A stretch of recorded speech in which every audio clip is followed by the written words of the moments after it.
Bueno, pues tras este paréntesis de Semana Santa, una semana más estaba con nuestro médico de cabecera, Antonio Rodríguez Carrión. Antonio, buenas noches. Hola, buenas noches, Curro. Programa 114. Vamos avanzando en los programas, ¿eh? Digo, el tiempo hace nada, era el programa que iba a hacer el 100. El 100, y parecía que aquello no iba a llegar nunca, y estamos en el 114. Digo. Y nosotros no pasamos, nosotros seguimos igual de jóvenes. Seguimos aquí para que nos metido en manteca, ¿no? Como se dice. Totalmente. Hemos hecho un paréntesis durante el tiempo de Semana Santa, donde Canal Sierra de Cádiz hemos ofrecido una Semana Santa, yo creo que bastante lo mejor que se ha podido. Sí, creo que no que lo he visto que mucho. Creo que está bien. Sí. Y además el broche con el toro de la Aleluya. Antonio, esta hora de moda, está, como se dice en esta tierra, en el palito, el tema de Ana Obregón. El Código Deontológico Médico admite la gestación subrogada, altruista, la ley la rechaza. ¿Cómo está la cuestión? Es una situación compleja. Te digo, desde el punto de vista médico, desde el punto de vista legal. Desde el punto de vista legal, en España está prohibida.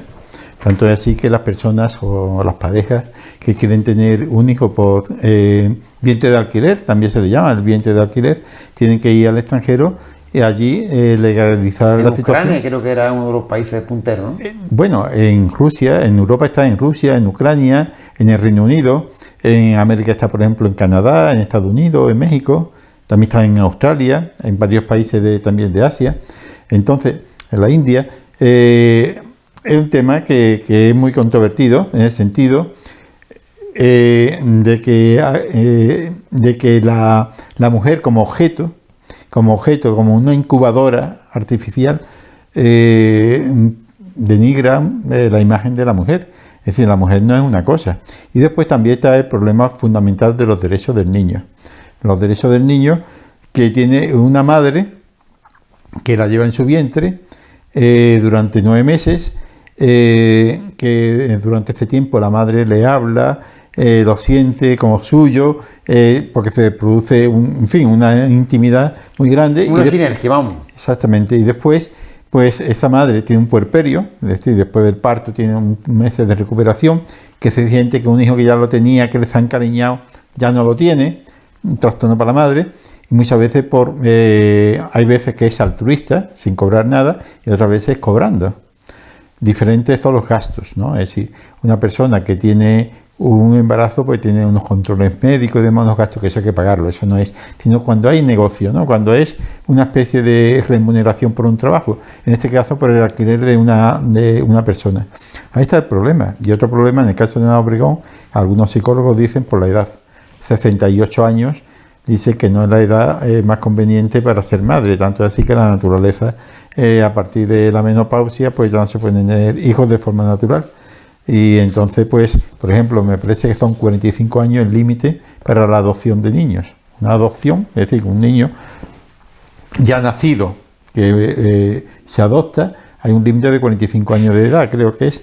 Aquí, sin embargo, no hay límites. Entonces, una persona, en este caso, Ana Obregón, que va a tener este niño por gestación subrogada, cuando llega este niño a la pubertad, 14, 15 años, pues la madre va a tener una edad que no es la propia para tener relaciones con...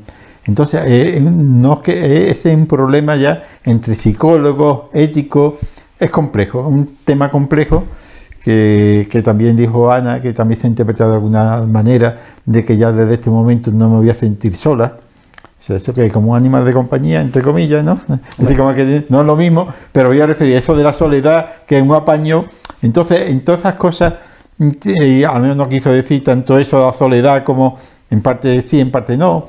Todas esas interpretaciones dan lugar a muchas opiniones. Un tema controvertido, ya digo, el Código Deontológico Médico actual, que además es muy reciente, pues siempre que sea altruista, es decir, que no se cobre, hombre, no se cobre los gastos, hay que pagarlo, por supuesto, pero que no se cobre por esta, pues lo ve ético. Sin embargo, la legislación española no lo admite.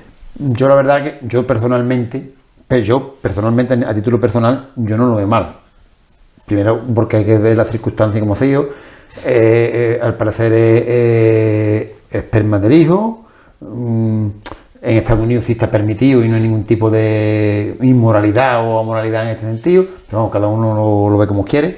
también entiendo, te digo desde mi punto de vista personal, a una mujer no puede tener o criar a un niño con 78 años, y sin embargo un hombre puede engendrar con 80, con 70, con la edad que quiera.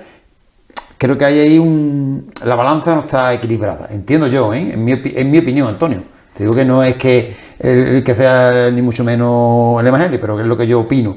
Hay personas, hombres, que con 80 años tienen niños. Por ejemplo, creo que en un caso un sonado fuerte, el de Julio Iglesias, el padre de Julio Iglesias, que tuvo con 85, 86 años. Sí, ya mayor. Ya mayor. Entonces, ahí creo que no estamos en el mismo baremo, entiendo yo. En la naturaleza, el problema es la forma física para educar y para criar a un niño. La naturaleza pone un límite de 40 y tantos años, 50 años, puede tener, y a partir de ahí no se queda la mujer ya sus ovarios. ¿Por qué? La selección natural. Es que, bueno, dice, bueno, ya es que no es lo mismo hace 200 años la mujer, que con 50 ella casi anciana, que ahora que con 50 todavía es relativamente joven, ¿no? Entonces la naturaleza todavía no ha dado tiempo a adaptarse, debido a que hoy hay más adelanto de medicamentos, tal. Y entonces la selección, a lo mejor hay con el paso de los años, una mujer que antes era de 50 años, equivale a una de 60 o 60 y tantos, claro, a la hora. Y es complejo, es un tema muy complejo. Y es que una mujer, por ejemplo, Ana Obregón, pues con 62 años se encuentra físicamente, por lo menos lo que aparece, ¿no? Bastante bien. Perfectamente. Esta mujer puede con el niño, con la adolescencia, porque se conserva muy bien, que no es lo mismo como hace 100 años. Pero yo a lo que voy es que si legalmente, te digo que siempre desde mi punto de vista, si a una mujer, por lo que sea, no se le permite o no se ve ahí, no sé si alguna legal o cómo decirlo, y al hombre sí, el hombre puede engendrar a los 80 años, a los 70. Sí, pero no se queda embarazado. No, el hombre no tiene que... pero tampoco ella se queda embarazada, te quiero decir. Ella va a criar a la niña, seguramente no va a criar ella porque tiene poder económico para tener niñeras y demás, y seguramente esa niña estará bien atendida, no me cabe duda. Pero el hombre, por ejemplo, que quiera participar también, que tenga 70 años y quiera participar en la crianza de su hijo, está en lo mismo, ¿no? Por lo cual creo que el baremo no es el mismo. Pero vamos, te digo que es un tema muy peleagudo. Sí. Muy peleagudo. Y el problema que yo le veo a todo esto es la parte económica. Es decir, evidentemente, si tienes, puedes. Es decir, no, la parte económica es de que a la mujer, que esto se comercialice, es decir, que la mujer ya se dedique, lo mismo que hay mujeres que se dedican, por ejemplo, a una profesión, a enfermera, a médico, lo que sea, una profesión será madre de alquiler. Es decir, se cosifica. Es decir, que eso hace como una especie yo creo, Antonio, de sitio para... Y no quiero tampoco asegurarlo, que en Estados Unidos también tiene un número de vientre de alquiler, que lo puede hacer dos veces o tres veces. Creo que hay que no es cada vez que tú quieras. Ahí en Estados Unidos, en todos los estados, es decir, la legislación es diferente. Hay estados que lo prohíben taxativamente, otros con condiciones, por ejemplo, en Rusia, en Ucrania, en todos estos países también hay sus condiciones. Es decir, las condiciones tienen que ser una edad, tiene que tener una edad, tiene que ser, a lo mejor algunos tienen que ser con óvulos o esperma de una de las parejas, es decir, que tengan... hay una serie de condicionantes en todos los países y otros que permiten los gastos, pero no permiten un abono. Todo esto es muy variable. Entonces, no hay una unanimidad por parte de una entidad supranacional que legisle esto, porque es un tema muy complejo. Y en este caso concreto de Ana Obregón es un tema muy complejo. Nadie es nadie para juzgar a nadie, solamente decir que la legislación española no lo admite actualmente, pero que el Código Deontológico Médico sí lo admite, siempre que no sea pagando. En definitiva, Antonio, es un tema bastante complicado. Habrá quien lo vea bien, habrá quien no lo vea bien, que cada uno opine no queda otra. En fin, decir, Estados Unidos es complicado, que ahora por lo visto el estado de Texas se quiere ir de Estados Unidos, pues fíjate tú cómo están los americanos. Antonio, hace un tiempo venimos hablando del tema de la situación de la asistencia pediátrica en la localidad de Ubrique. Y bueno, Ubrique le podemos extrapolar a toda la sierra, a toda España. A toda la sierra de Cádiz. Por cierto, que venían unas encuestas publicadas en prensa esta semana, donde con la intención de voto, y al parecer el partido del gobierno, el partido de PP, había bajado un punto, creo que era un punto. En Andalucía. En Andalucía. Creo que era un punto, y se debía al desgaste, un punto que tampoco es que sea una cosa demasiado grande. Pero está empezando ya las elecciones. Pero hablando de autonómica, no hablando de municipales. Sí, había un ligero desgaste por el tema, lo que se llama el tema sanitario. Total, es que es lógico. Es lógico y me parece bien. Me parece bien que haya habido un desgaste, porque no lo están haciendo bien. Lo que ocurre es que los otros partidos tampoco subían. Bueno, aquí hay una cosa.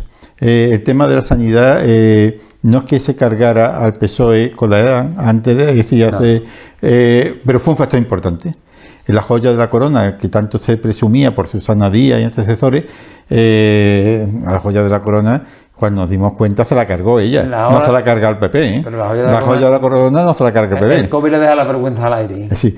Yo tengo artículos de prensa, y además es muy fácil, entras en internet y tú ves en el año 2011, 2010, 2015, 2016, 2017, 2018, y estaba la sanidad igual que ahora, con demoras de un montón de meses. Peor, los médicos tenían oficialmente menos de 5 minutos la agenda, no había consultas telefónicas, tenía que perder toda la mañana para una pregunta, los médicos cobraban mucho menos que ahora. Es decir, era un desastre antes de entrar el PP. Ha entrado el PP, ha subido los sueldos, ha aumentado el tiempo para atención a los pacientes, son 7 minutos o 10 en algunos consultorios, depende de la gestión. Ha aumentado también, y sin embargo las demoras existen y quizás más.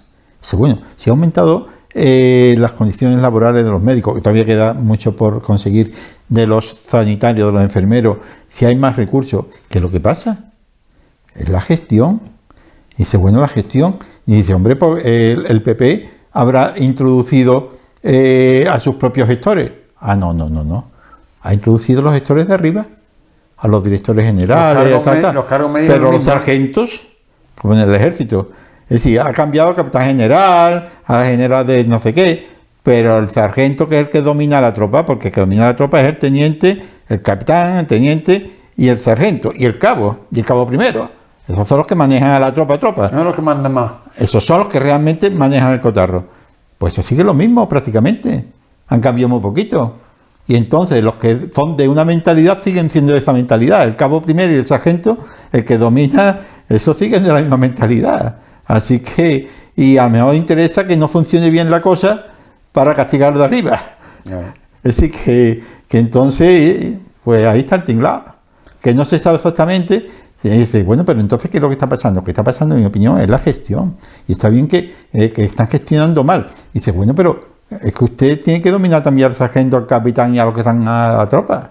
Si no, eso no va a ningún lado, por muy bien que usted diga arriba todas las normas y todas las cosas que usted quiera decir.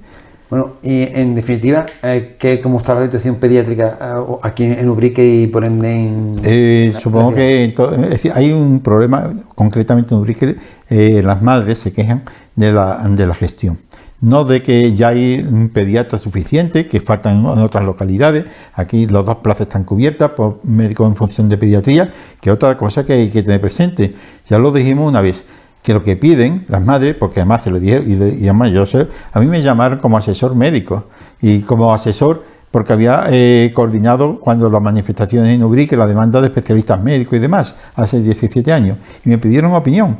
Y entonces yo les dije, mirad, que están diciendo, y es verdad, que no hay especialistas MIR, con la especialidad de especialistas MIR, para las localidades pequeñas, a no ser que el pediatra con especialidad MIR sea de esa localidad o una localidad de un pueblo al lado, que le interesa por eso. Pero en general los pediatras están en los hospitales, los MIR, ¿Por qué? Porque es que su formación le permite atender casos muy complejos que se dan en los hospitales. Los casos más frecuentes, el niño de control de las papillas, el niño que está resfriadito, el niño que tiene un poquito de diarrea, eso se da en 90-95% en las localidades pequeñas o en fin, en el medio ambulatorio. Cuando se complica la cosa hay que mandarlo al hospital. Entonces, en el medio ambulatorio, un médico de familia está perfectamente cualificado, siempre que esté con su rotación puesta al día, para atender a los niños. Yo lo he atendido en Prado de Rey durante muchos años, las papillas, las vacunas y demás, porque eso perfectamente estamos cualificados. Cuando hay un problema más grande, pues, o pruebas especiales, se manda al hospital. Luego, eso cuando algunos alcaldes, yo he escuchado aquí en la sierra, algunos alcaldes que insisten, es que queremos pediatras, especialistas en pediatras. Digo, vamos a ver, ¿de qué signo político es este alcalde? Porque lo más seguro es que lo que esté sabiéndolo, porque estoy seguro que lo saben, que no hay pediatras y que no lo ha habido antes. Si no lo ha habido antes, ¿cómo es que usted lo pide ahora? Si es que antes no lo había tampoco, ¿por qué? Porque estaban en los hospitales. Antes siempre ha sido el médico de familia que lo ha atendido. ¿Cómo es que usted pide ahora cuando perfectamente el médico de familia está haciendo esa labor? Por motivos políticos, lo más seguro. Y cuando un director de un centro de salud está diciendo continuamente, es que no hay pediatra, tráemelo y yo lo contrato. Digo, ¿Usted cómo dice que no hay pediatras si usted lo sabe perfectamente? Si nunca lo ha habido. Salvo que aquí en Ubrique, por ejemplo, había 2, pero eran del pueblo. Cuando yo llegué a Ubrique había 1 y había, bueno, eran 2 también, eran del pueblo. Y después llegó 1 que estuvo 2 o 3 meses y se fue porque no era de aquí. Es decir, que nunca ha habido, como no sea del pueblo, no lo hay. Y además ni hacen falta. Siempre que haya un médico formado en pediatría, como son los médicos de familia. Luego, yo creo que esto es una manipulación, muchas veces política, cuando piden que haya pediatras en todos los pueblos. Eso no puede ser porque es que no lo hay. No hay suficiente y además que tampoco hacen falta cuando hay un médico bien formado en pediatría que atiende perfectamente a los niños. Y aquí lo que se pide es, y lo hay ya. Ya hay 2 médicos que hacen la función de pediatría y que según la dirección del centro de salud están formados en pediatría. Entonces, ¿qué es lo que piden? ¿Qué es lo que piden realmente? Bueno, lo que piden es una mejor organización del centro de salud, en este caso en pediatría. Habría que meterla en más funciones, ¿no? Pero eso ya es otra historia. Aquí en Ubrique, por ejemplo, han puesto pediatría al final de un pasillo, en donde un pasillo estrecho, donde cerca está ahí consultas de adultos y consultas de provisto de estación de sangre, yo no lo sé porque no estaba allí. Y entonces llega un momento en que los adultos y los niños están juntos. Uno tosiendo, el otro para acá, y dice, si antes estaba al principio del pasillo, ¿por qué no han pasado al final? Es que tiene que ser allí porque hay más espacio, no sé qué. Dice, bueno, si ahora hay consulta, un horario de consulta presencial y otro de consulta telefónica. La consulta telefónica sabemos que son 2 horas, 2 horas y media, no sé exactamente. Pues en ese horario de consulta telefónica que no hay ningún adulto, porque los médicos los llaman por teléfono, ponga usted la consulta que dan los niños, para que no estén ligados. Cuando termina la consulta de los niños, la presencial, pues entonces pasa la telefónica de niños y van los adultos allí. No pongan los horarios juntos. ¿Pero tú crees que es de una mala organización desde...? Totalmente. Han puesto la consulta de los niños de control de niños sanos temprano, a las 8, 8 y media de la mañana, un invierno, y como aquí en la sierra y hay en Ubrique muy frío, húmedo y demás. Y después la otra a las 2 de la tarde, a la hora de la comida, que llegan, hay que coger los niños del colegio, hay que los maridos que llegan a comer. No puede ponerla como siempre ha sido de día a 12 de la mañana, por ejemplo, claro. O de 11 a 1, o lo que sea. Son organizativos. El pediatra consultor, un pediatra donde los médicos que no son especialistas en MIR puedan llamar al pediatra que hay en Villamartín. Cuando yo estaba trabajando, ya lo he recordado, estaba don Manuel Vidal, que llamaba, oye Manuel, y era extraordinario. Es decir, cuando tenía un problema, nosotros atendíamos a los niños, pero cuando había un problema de papilla, de que habían cambiado o algún medicamento, pues, y era el pediatra consultor. Además, quiero recordar que dijiste hace poco que tenía la figura de un consultor. Pero resulta que entra en internet y no aparece por ningún lado. Pero aquí en Andalucía, ¿eso qué ha sido? Un rollo que se han marcado para callar las madres y que disuelvan el grupo de WhatsApp, que por lo visto ahí las madres se están fogando y ya no era solamente la falta de pediatras, sino que están diciendo otras deficiencias, como por ejemplo los horarios, por ejemplo las masificaciones que hay en urgencias. Es que, Antonio, lo que ocurre es una cosa, que si tú al pueblo lo puedes decir una media verdad, no voy a decir engañar para no engañar nunca, pero te confunden. Te dicen una media verdad, claro, la gente tiene buena voluntad y, como se dice por aquí vulgarmente, traga. Pero claro, si va viendo que con el tiempo no están cumpliendo lo que se ha prometido, entonces ya la gente se va picando y ya no solo mira el tema de la pediatría, ya miran el tema de horario, miran temas de urgencia, de demoras. Y ya, entonces ya la bola, que podía haberse quedado más pequeña, ya se va haciendo más grande, entiendo yo, ¿eh? Y sobre todo cuando, mira, hace poco salió en la prensa de que en el Centro de Salud de Ubrique había sido un centro catalogado por la agencia de calidad como de excelente o algo así. Bueno, la gente dice, bueno, pues vamos a ver, excelente. Entonces la gente se quejan por gusto. Y la gente van a urgencia por gusto. Y los 10 días de demora, eso no es calidad. Y por ejemplo, cuando las masificaciones en urgencia, porque tu médico de familia, tu pediatra no te puede atender porque hay mucha demora, ¿quién gestiona eso? Entonces, hay un truco. Y es decir, que o la gente son muy violentas, y la gente lo que están cabreada, y con razón, que una cosa es ser violento y otra está cabreada, con razón por la organización, y otra, decir que está atacando a los médicos, la gente atacan a los médicos y atacan a los sanitarios, atacan a los... No, diga usted, que la gente no están contenta con sus médicos, puede que alguno tenga alguna deficiencia, pero se cambia de médico. El problema es con la organización, y la organización no depende de los médicos, no depende del enfermero, no depende del celador ni del administrativo, la organización depende de la dirección del centro. En Villamartín, en Arco, en Ubrique, en Olvera, donde sea. La organización no depende de los trabajadores. Quien organiza es el director. Y si está mal organizado, no diga que es que la gente viene contra nosotros. Va contra usted. Y no como persona, que a lo mejor es una excelente persona, sino es como gestor. Que a lo mejor no esté competente para ser directora. Y la han nombrado porque por amiguismo, por afinidad política o por lo que sea. Pero ese es el problema, que quien la mantiene es el responsable subsidiario. Y sus razones tendrá para mantenerla. Yo no digo en Trebujena, en Lebrija o en cualquier centro de salud de Andalucía. Si un director no funciona, por muy bueno, dices que es muy buena persona, o es que un premio Nobel sabe mucho de medicina, lo que sea, no quiere decir que por ser buen médico o por ser buena persona sea buen director. Eso pasa con un director de un equipo de fútbol. O de un colegio, o de lo que tú quieras. Un equipo de fútbol. Es que el entrenador es muy buena persona con los jugadores, es muy amable, atiende muy bien a los periodistas. Sí, pero pierde todos los partidos y tiene los mejores jugadores. Pues aquí en un centro es igual. Los mejores profesionales, la gente más o menos contenta con ellos. Están, entonces, ¿cuál es el problema? El problema es que hay mucha demora. Pues la demora es el problema de la dirección. Claro. Porque no ha educado a la población. Es que los problemas son de los... A fin de tú. Hay una cosa curiosa y es que dice que se informa a la gente a través de un consejo que hay local del centro de salud para informar a través de los colectivos a la población de cómo funciona el centro de salud. Oiga usted, que los colectivos, la asociación de Alzheimer, la asociación de fibromialgia, la asociación del cáncer, o sea, no son quienes o no son personas que están para hacerle el trabajo suyo. Ellos están para informar a sus socios, que a sus socios son 10 o 15 o 20 personas o 30, pero que la población, por ejemplo, de Ubrique tiene 16.500 habitantes.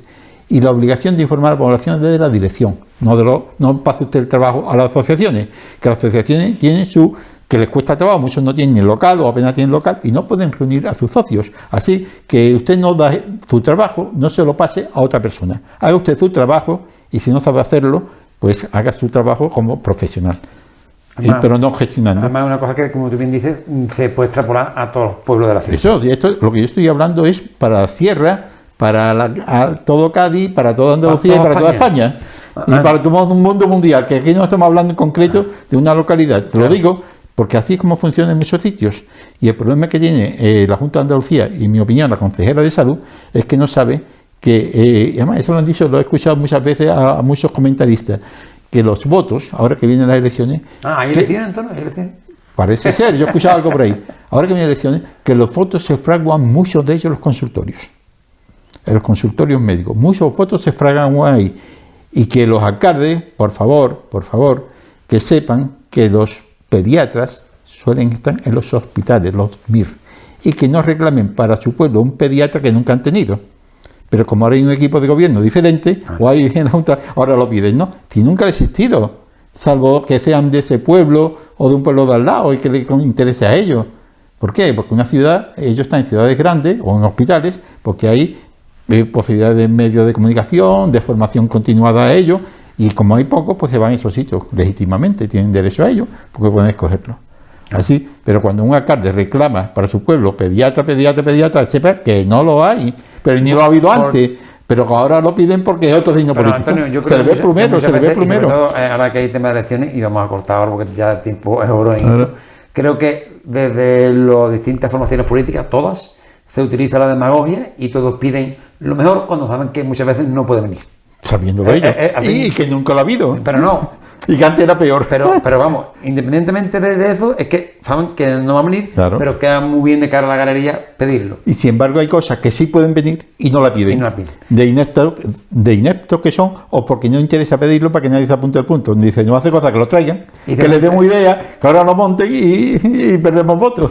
Que Antonio, para acabar ya, porque el tiempo es oro, una breve reseña. Primavera, alergia. Primavera es sinónimo de alergia, ¿no? Totalmente, es decir, ventanillas en los coches cuando haya personas alérgicas cerradas para que no entre el polen de los olivos, de las plantas, demás.